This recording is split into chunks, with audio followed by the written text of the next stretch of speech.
Hey guys, and welcome to Mastering Hard Surface, Lesson 6. At this point in the course, I've shown you the basics as well as how to model in a production environment, so now you have a pretty good idea of what is involved in the edge extrusion workflow. However, I haven't gone in and taken a more detailed look at some smaller objects that include features you'll be faced with creating day to day.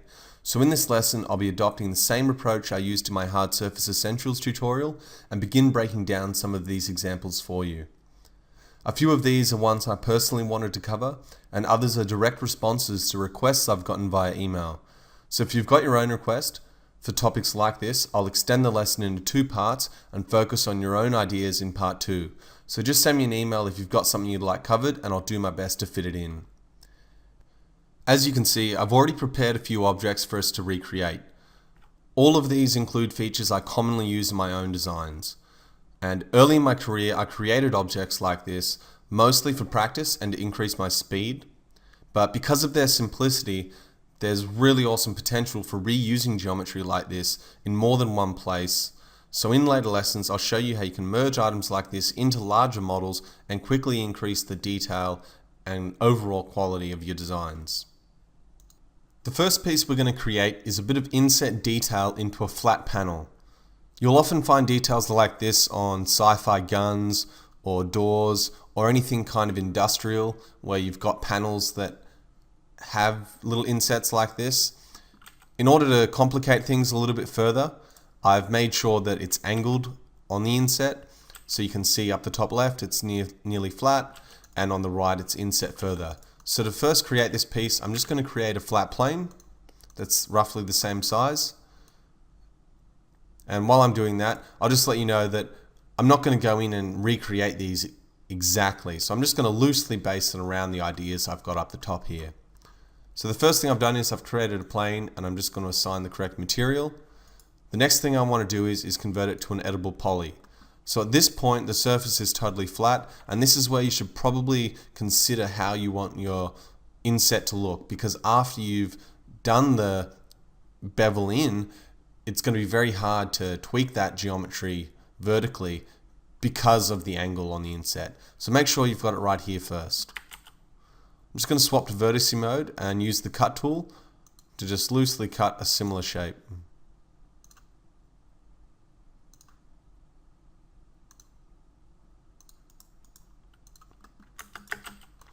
Without worrying about topology, I'm just going to go in and select all these inside polygons. And then I'm just going to use the inset tool to bring those polygons in a little bit.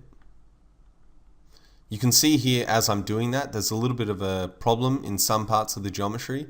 So I'm going to cancel that, go to vertice mode, and just weld this piece up.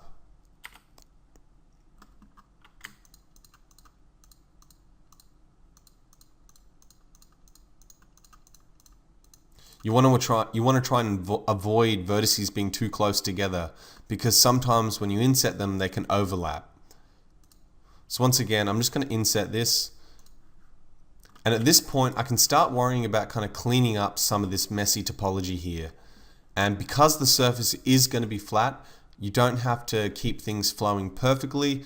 And a lot of what I was talking about in earlier lessons about making topology nice and flowing doesn't apply here, because we're simply trying to create detail as fast as possible and as efficiently as possible.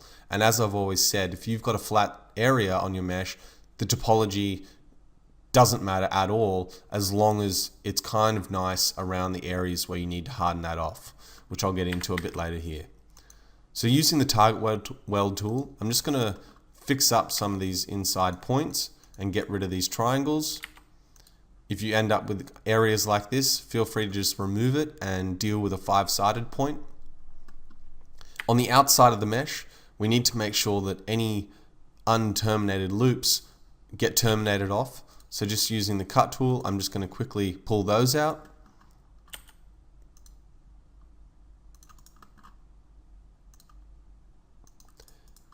And as I'm doing this, it's important to note that because we are doing things in the simplest way possible, you might not always flow the topology out like this if you were trying to merge or cut detail like this into a mesh you've already got created.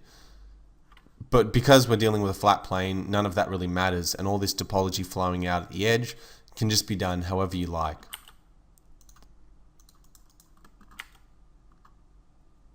On an area like this, I'm just going to get rid of these two pieces.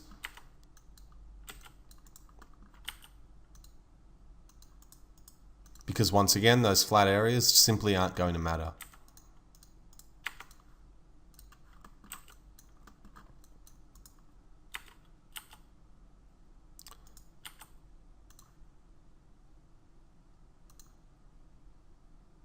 You can see I'm just making a couple of small adjustments here. Sometimes just to potentially make things easier later on when I'm going to add detail to this inside part, I will just do a little bit of quick cleanup.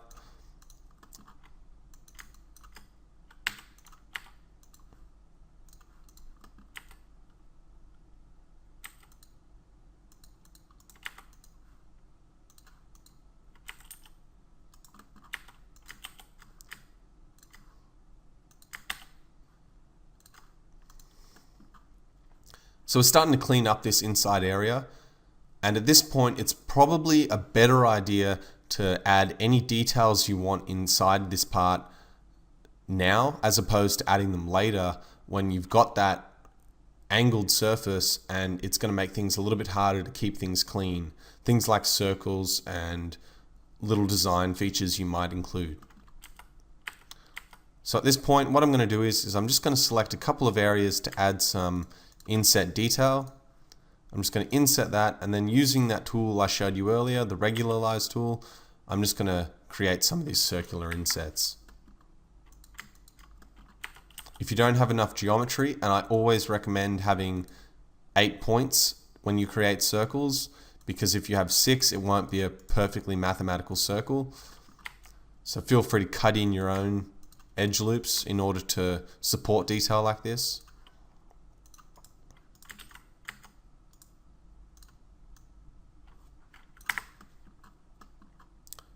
And now I'm just going to go in and select all of this geometry because I've created those bits of detail, and we're just going to start pushing those in and getting that angle right.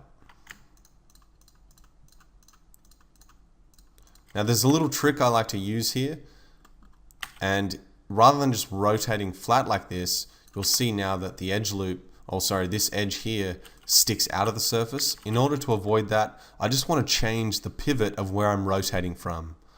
So in the hierarchy tab, if we go to edit working pivot, we can change that to wherever we want. Then using the use working pivot button, now that when we go to that selection, our pivot's always going to be there no matter what we select. And it's just a much quicker way of just kind of bringing in detail like this. If it's not perfect, feel free to just go up from above. And like I've always said, I don't do things absolutely mathematically correct. I just like to eyeball things because it's much quicker. Just try and move that last vertice just a little bit further in. For the next step, we need to inset this detail now so that we do create a hard edge at the base of that inset.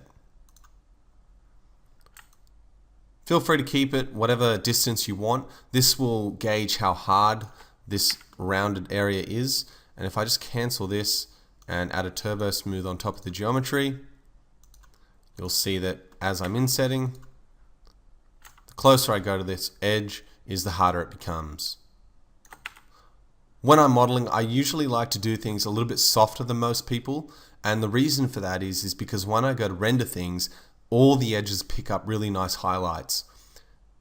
I've seen a lot of guys end up doing little bevels and their inset is so tight that the edge just doesn't pick up a highlight, and it makes things so much harder to look real in CGI when you don't have edges being picked up.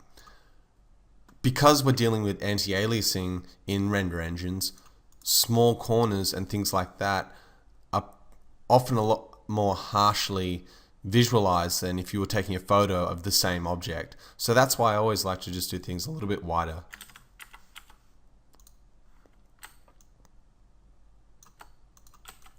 The next step is we need to go in and create that same support loop on the outside. As usual, I'm not going to do things mathematically. I'm just going to try and roughly use the cut tool to cut around the edge here.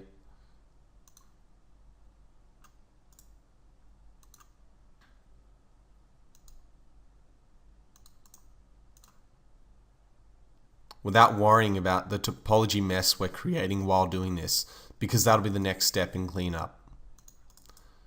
So now, because I've created this support edge loop, geometry like this, I can just merge down on the outside, and sorry, I've still got the same pivot selected, so just go into the hierarchy tab and just untick that use working pivot. I'm just going to enable isoline display on the turbo smooth, and then I'm just going to move these points on the edge just until they're roughly flat. The reason I don't do all this stuff so perfectly is because the difference isn't noticeable by eye. You can see if I move this just this little bit, even if we move it quite a bit, the user or anyone visualizing this type of stuff, it's just too small to tell.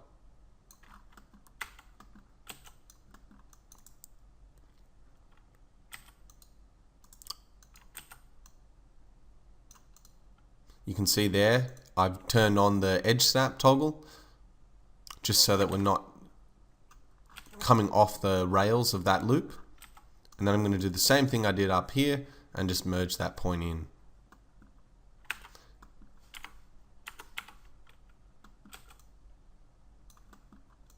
I'm just looking for areas to clean. You can see down here we've got a potentially messy area, so I'm just going to select this edge loop, and we've still got the edge constraint selected, so I'm just going to merge that down and make that just a little bit more even. And I'm going to try and do that down here too. If you want to create a hard edge out of this, feel free to go in and select that edge and add a chamfer to it. And when you do that, sorry, it's just gone off. When you do that, you can just clean that up at the base here. So I'm going to do that for both of these points.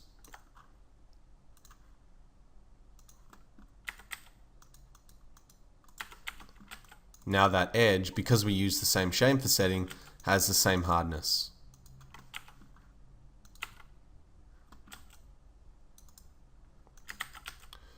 Because this is all one inset edge loop, or edge ring I should say, I can go in and select that, and what I want to do now is I want to evenly connect a point between these two.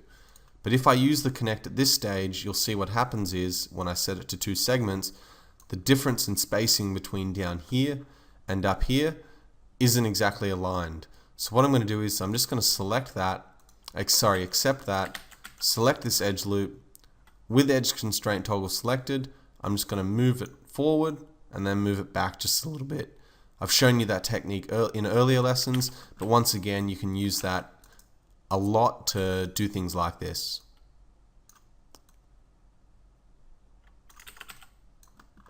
You can see it's just creating a little bit of an issue up here where we've got a lot of geometry overlapping. So what I'm going to do is I'm just going to go up here,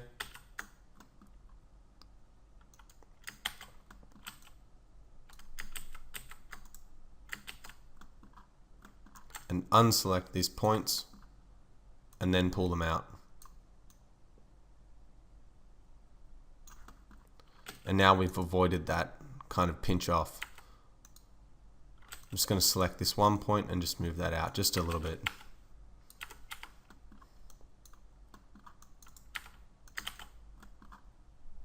Same goes for the inside. I'm just going to unselect these points and then move these in.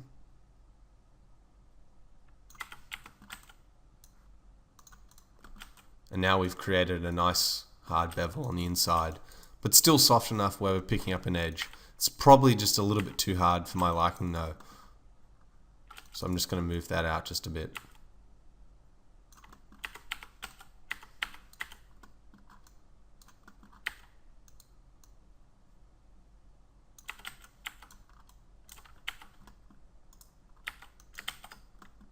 Once again, I can just select these edges that I want to be the same roundness, and I'm just going to use the chamfer tool and then clean up the inside. So when I do that, I select the edges, have connect, sorry, not connect, hit the chamfer options box, hit tick, straight away I swap to vertice mode, then I hit Q to go to target weld, and then target weld them. And that's just a process I've picked up over time to memorize little commands like that to make things go faster. So if I undo it and do it in real time, it's just a connect, tick. Sorry, I've just stuffed that up. Sometimes when you try and go faster than usual, that happens. So once again, I'm just gonna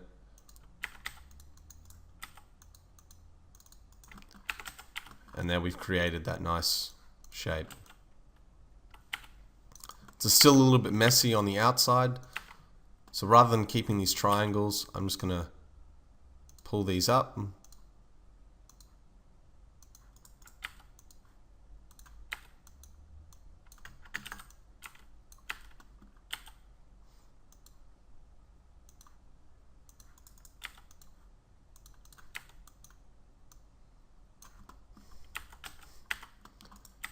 Watching out for little problems like this also, because you can see that's going to create a little bit of a mess. And I'm pretty pedantic with things like that, so even though I'm not mathematically trying to keep all the distances the same, I will go in and make sure that all these little problems are fixed up.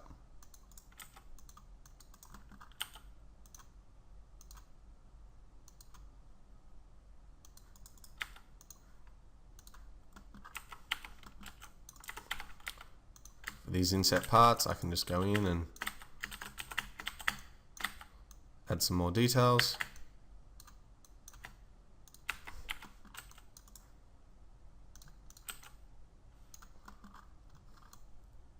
And there you go. That's how you create little inset details like that that end up being completely smooth and problem-free, and you're able to do any shape you want. So the next thing we want to move on to is details like this, where you might have a slightly curved surface, but you just want to inset a bit of detail that merges down into a point. And there's a very specific topology required to keep this looking like this and smoothing correctly without making the edge kind of more loose up the top and tighter down the bottom here. So that'll be the next process we run through. So in order to create this specific item, the same thing applies. I'm just going to go in and create a plane, assign our material. But for this one, I probably don't need as many vertical edge loops. So I'm just going to drop that down to 3. Actually, we'll keep it at 4. I'm just going to hide everything but these 2 objects and just move it slightly out of the way. Convert it to an editable poly. Now the first thing I want to do is, and once again, it's not exactly an ideal situation because we don't have the rest of the model out here that we're putting this detail into. But the first thing I want to do is make sure that this top part is rounded the way I want to. So using the edge extrusion, I can just drag that out.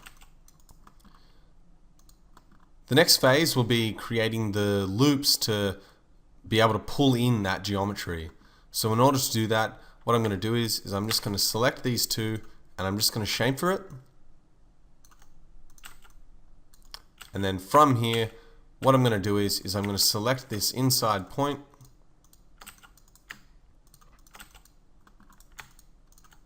and just pull it in. Now what I want to do is I want to add another point in between here and connect down here.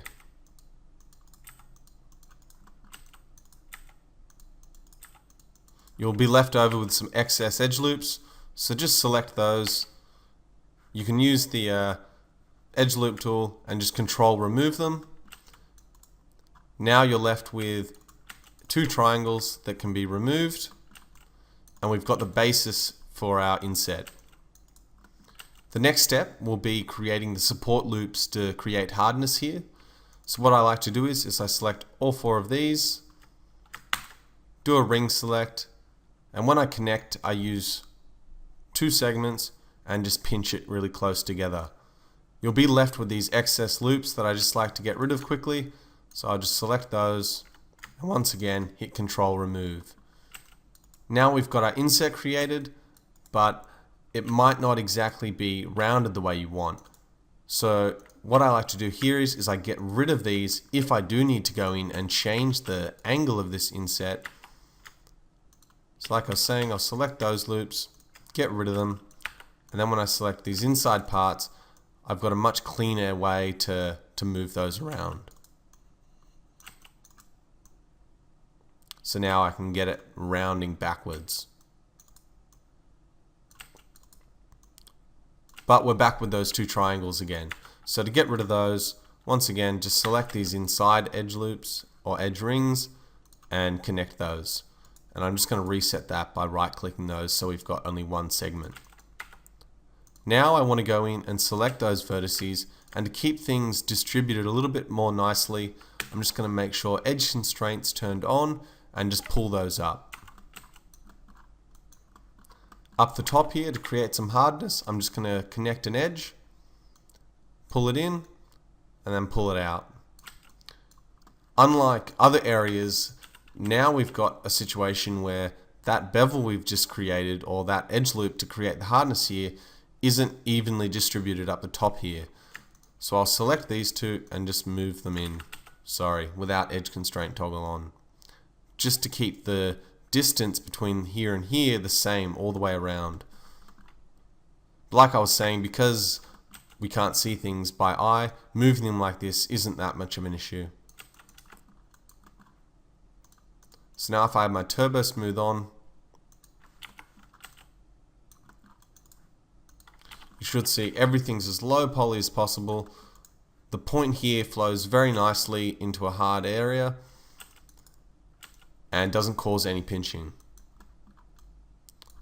So that's just another cool type of detail you can put into your mesh, and you can do this anywhere as long as it's not too round or too bent.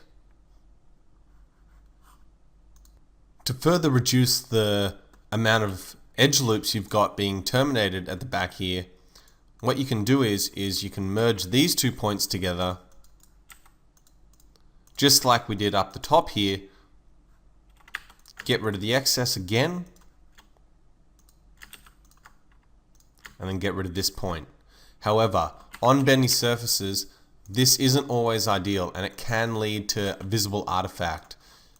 So just be careful of things like that. If you've got any kind of roundness on your surface, sometimes what you might need to do to avoid that is select through here and make a connection.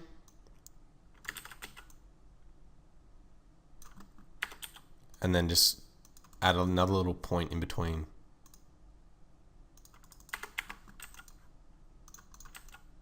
Now you'll see that there's a slight hardness here. So if that's not exactly what you want, feel free not to use that. But if you're not, I'd probably recommend not terminating those points. But now you can see down the bottom here, we've got all that detail on the inside surface, on the inside of the object, but on the edge we've still got the exact same amount of edge loops as when we started, except for down here. You can do the exact same up the top also. So connecting these 2 points and removing the inside one. And then here I'm just going to select these edges, pull them in, and do the same here.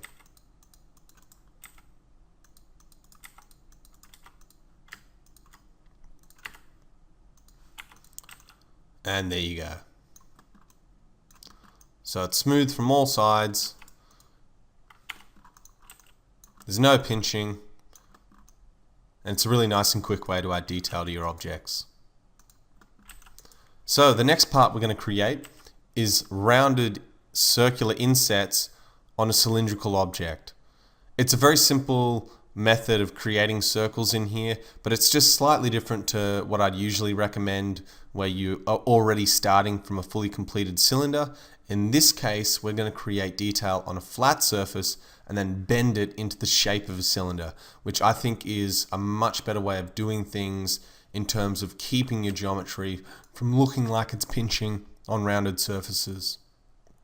Now, even though it's going to look less messy doing things this way, you don't always have the luxury of doing it, because sometimes it takes a bit more of a preemptive look at your design when making those decisions.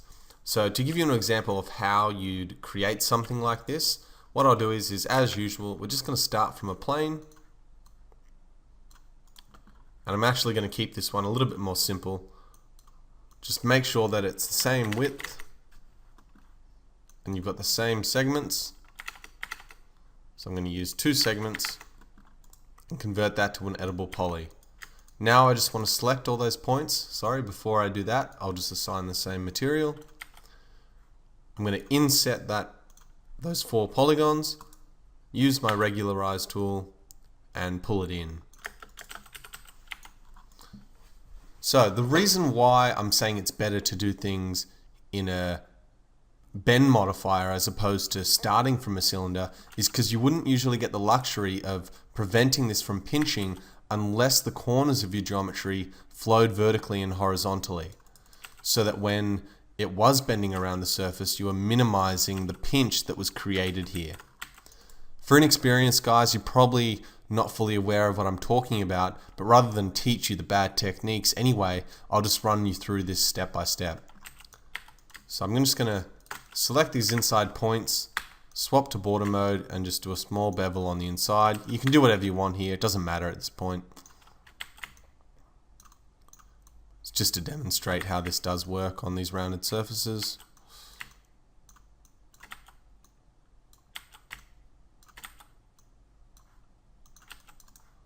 And now if I add a turbo smooth modifier to this, you can see I've got that inside circular detail, but the outside's not really blending correctly. So what I want to do is I'm going to take that turbo smooth off.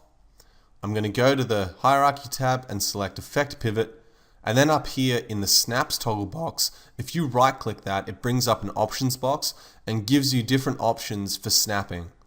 By default, vertex will be off, but that will allow us to snap to the individual vertices. If you use edge and segment, it'll be on the edges, and it's all pretty self-explanatory. But for this, we're just going to use vertex and make sure it's actually on. Now when I move it, you can see that my pivot has been snapped to that point. So what I can do now is still with snap on, I can just drag this out and it'll exactly align on that other point.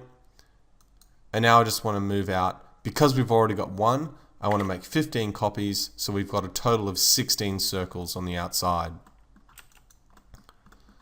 Now you can see we've got a whole bunch of duplicated objects, and I just want to turn off snap at this point, select all of these and hide unselected. And the reason I'm doing that is because the next step is going to be attaching all of these together. And if you use the attach options box, it will base your selection on anything that's visible in the scene. So just to speed up your selection, I just hide everything but what I want to snap together. And then I can just select all of them. So now that they're all snapped together, one small issue is that the borders aren't welded. And you can see there that they're actually not. So what I like to do is I like to go to border mode, select all of them, right click, and using here, I'm not sure if I've said this in previous lessons, but you can convert your selection to other sub-object modes. So for example, I've got my border selected. Now I can select the faces associated with that border, or I can go back to border mode and convert it to vertice. And what I want to do is I want to weld those together. The default welding mode here should just automatically weld those and not go too far. But if you do go too far, it is going to cause a lot of problems like this. So sometimes I like to just reset.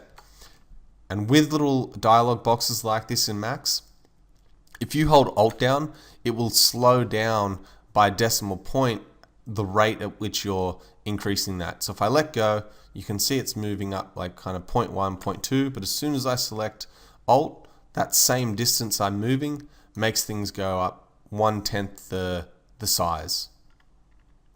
You can see the before and after here. I just want to make sure that that's showing up correctly, and I'm just going to tick that off. And now you'll see if I select that vertice and move it, now we're all welded. Now there's one small issue here, and that's when I go to bend this object together, the point where they meet here isn't going to be welded. So what I'm going to do is I'm just going to use a bend modifier, and using trial and error, because apparently in Max it never seems to be on the correct axis that you want it to. And if it is, congrats, you know, that's that 1 in 1,000 time.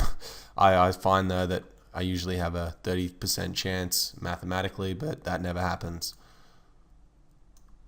And I'm just going to bend it on the x-axis until we line up here. So now what I was saying earlier is if we set the angle to 360 and add a turbo smooth to this, you'll see that these points don't line up. And the way we're going to prevent this object from causing pinching, even though the topology is not exactly how I'd like it, is I'm going to use one iteration of a turbo smooth and then weld those points together. And then apply the bend over the top of that. So you can see what happens is because we're bending an already turbo smoothed object, and if I take off that bend, we're bending this topology, we've already got the circle smoothing correctly on a flat surface. So when we bend that, it creates a perfect, no pinch kind of surface out here. But to fix up this point where we blend them, I'm just going to go to vertice mode, and at the edges of each, I'm just going to cut a little line down and target weld those up. I'm going to do that for the same on the other side.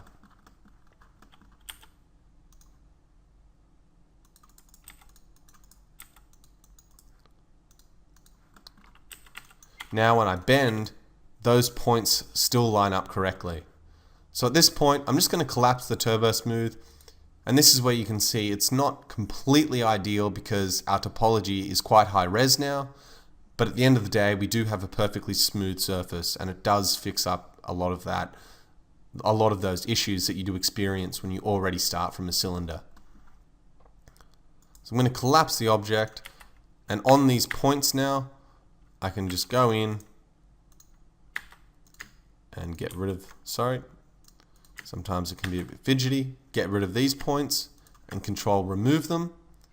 And now I'm just going to target weld these points in here so that we've got the same amount of topology as everywhere else coming in. I'm going to select these inside points, unselect everything else, and remove them. Now I'm going to go to border mode, swap to vertex, and do another weld. And now everything should be welded correctly, and when we view the end result, it should smooth fine. However, that's not always the case, and here's a perfect example of Max not behaving the way you want it to. So I can see what's happened is we've got a point here that might be overlapping itself and causing some issues.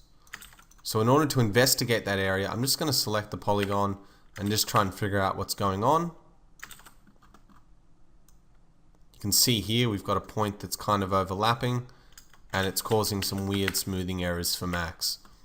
So in order to fix that, sometimes when you do get errors like this, the easiest way is just to do a little bit of cleanup. So I'm going to select all of these and do a small chamfer, and you can see it's kind of messed up our object a little bit. But what this does do is it undoes that error that was created in terms of the overlap, but we still need to go in and clean it up. So I'm just going to go in and one by one weld these vertices back together.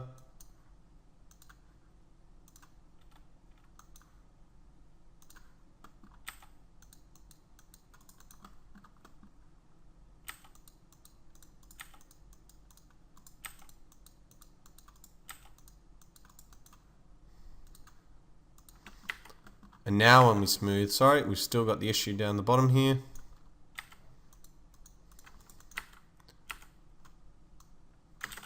I need to go in and just chamfer that.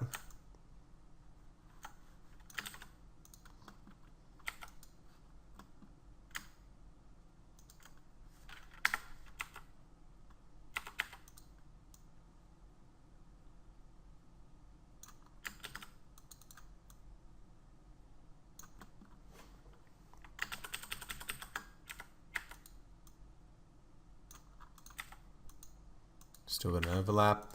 And then we've kind of fixed that. So you shouldn't usually get problems like that. And I didn't get that issue during the first time I was creating the mesh, but it did happen the second time. So just be careful of that and make sure that if you do see little issues with your Turbo Smooth, to go in and fix them up. Sometimes you just need to brute force it or hope that it doesn't happen in the first place. But now when we've got that finished rounded surface, we can go into the border and do whatever we want kind of vertically now. You can pull it in, create a new shape. And if you have the same amount of points as we've got here, which should be 4 times the original 16 we had, you should be able to go in and merge any type of object like that, even if it was a different surface entirely, and weld it into this cylinder.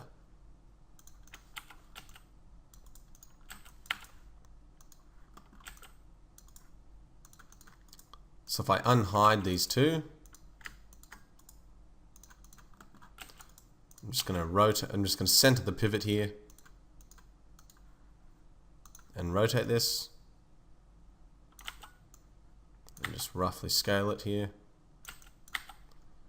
And I'm going to center that to 0 and center this other piece I've created previously. I'm just going to get rid of this piece here. Get rid of the Turbo Smooth because we're going to connect these two, go into editable poly mode, and I can attach this, and now from the border they should line up. And there you go. So you can create any type of object you want and just keep blending those together. So whether it's a barrel of a gun on a minigun or something like that, you should be free to create kind of whatever shape you want.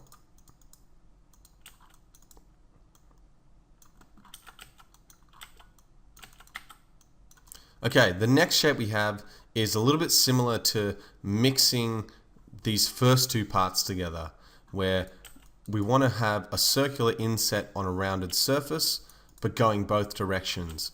And for this, I'm going to show you another little trick that I didn't utilize in the Hard Surface Essential tutorial that can really save you some time when doing rounded surfaces like this and trying to keep that topology perfectly flowing and with no pinches.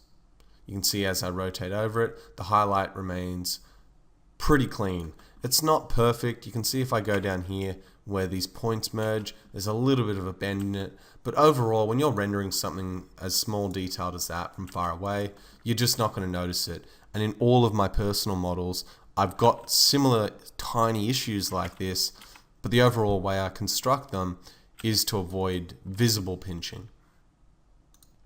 So we'll create this piece the same way as all the others except the cylinder, and we'll just start from a flat plane. I'm going to make it slightly different just to show you how this method kind of universally applies. Just going to set a couple of segments here. I'm going to extrude this out.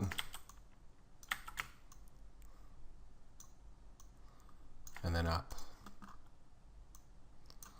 So I've got a slightly different shape this time. Now, before I go in and create the vertical bend, I'm just going to go in and create all the details that we want for this surface. So I'm going to create 2 circles down the bottom here.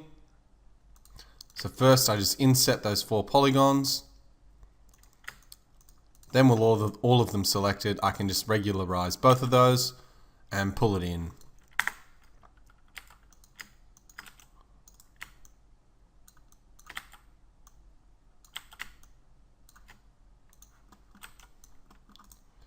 Up the top here, I'm just going to select all of these together and inset them. And then I'm going to delete these 2 points at the top.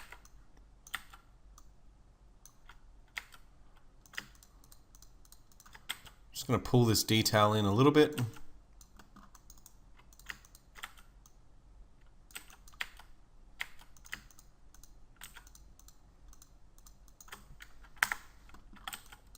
And there we go. For the outside, before I bend this, I just want to make sure that that topology on the edge is flowing nicely. So what I'm going to do first is I'm going to delete half of the mesh and apply a symmetry modifier to it. And then on this edge, just want to select all these points and chamfer. It's actually caused a little bit of an issue down here, so the easier way to do this is I'm just going to cut it in manually. That's what I usually resort to anyway.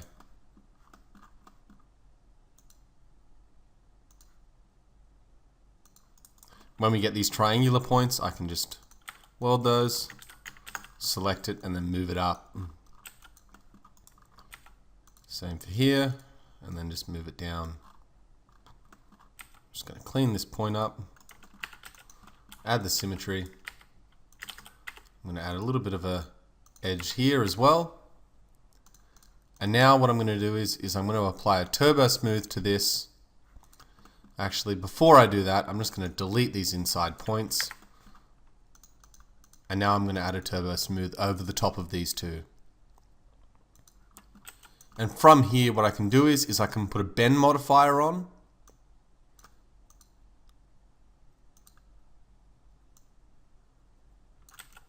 You can see we're creating that bend. And because we've added the turbo smooth already, we're not getting pinching. Whereas if you were to create this any other way, it's most certainly going to create pinching unless you're doing it from CAD or something like that. So I'm just going to use one turbo smooth because I think that's enough to avoid any serious visible pinching, but sometimes you will need to collapse it at 2 turbo smooths. So with that collapsed, I can select this border edge,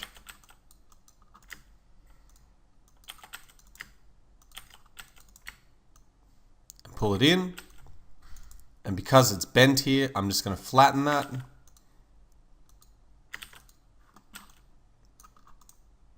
Now I've got a nice even point. Now the next thing I can do is select all these points. I'm just going to hide everything else. Select all these points along the edge. And this is a cool little trick. I might just go down and select just a little bit more. And I'm going to put an FFD modifier on. So I'm going to put a 4x4 FFD. And with all of those selected, what I can do is I can select the control points. And now with an FFD selected, when I move this, it will create a nice even bend. And I can scale those points, pull this in, and scale these points in a little bit more, and pull those in.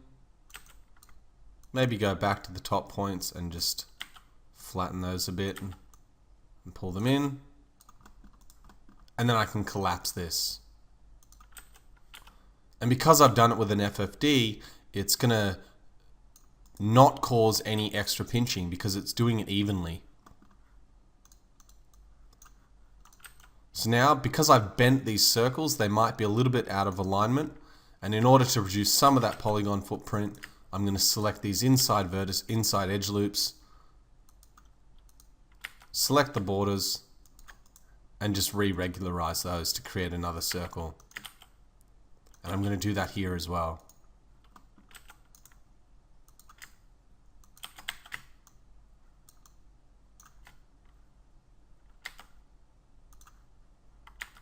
I can just go in here and create an edge loop in between these points as we've done previously, and put a turbo smooth on.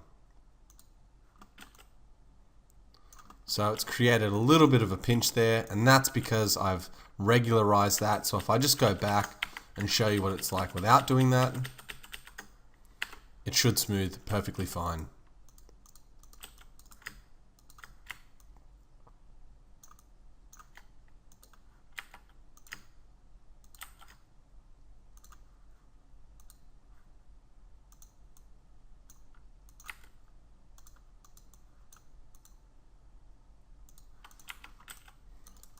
And there you go. You've created a nice clean shape that's bending in multiple places. If you do run into a little point here, you can see if I go from the very far angle, there's a little bit of a pinch.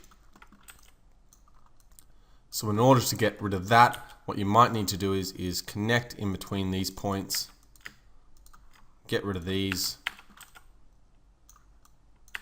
and if needed, what I can do is I can use flow connect in between here. So we use that on the car at some point. So in the tools up the top here, go to loops, and then flow connect, and just connect a point in between. And now I can just weld this, and it should reduce that effect we had earlier of it being really messy.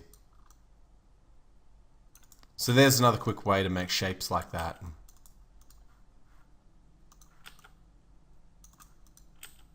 So we've got one more piece to tackle in this lesson, and that's creating a kind of bevel on the edge of a hard pillar or those type of old Roman details. They can be used to create sci-fi details though also, but in general it's just a cool little trick to create nice topologically correct bevels.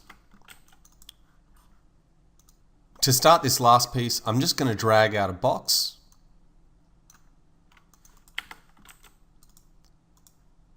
Convert it to an editable poly. Just going to hide these two and assign our material.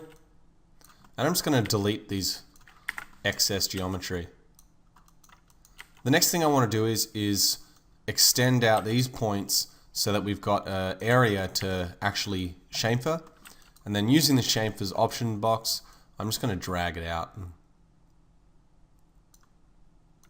The next thing I want to do is connect on the inside here, and then connect these 2 points with G. Now I can select this entire edge loop and do a chamfer on it.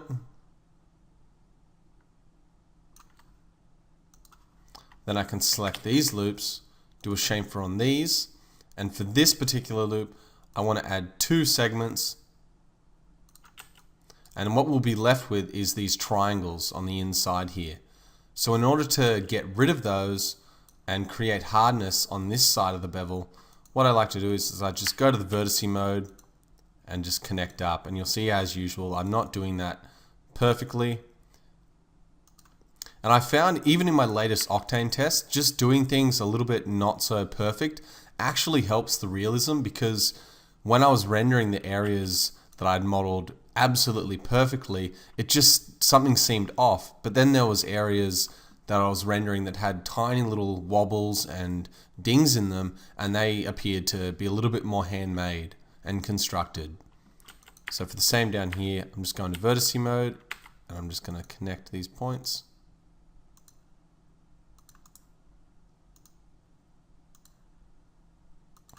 And you can see now this point here is a 4-sided polygon.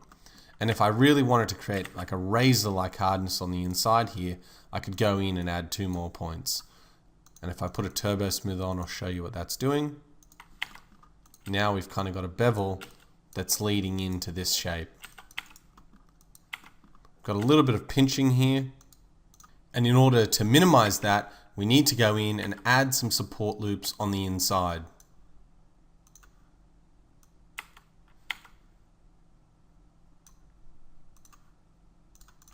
Now you can see the pinching's not visible, and we've got a nice clean bevel with flowing topology that's quite low res.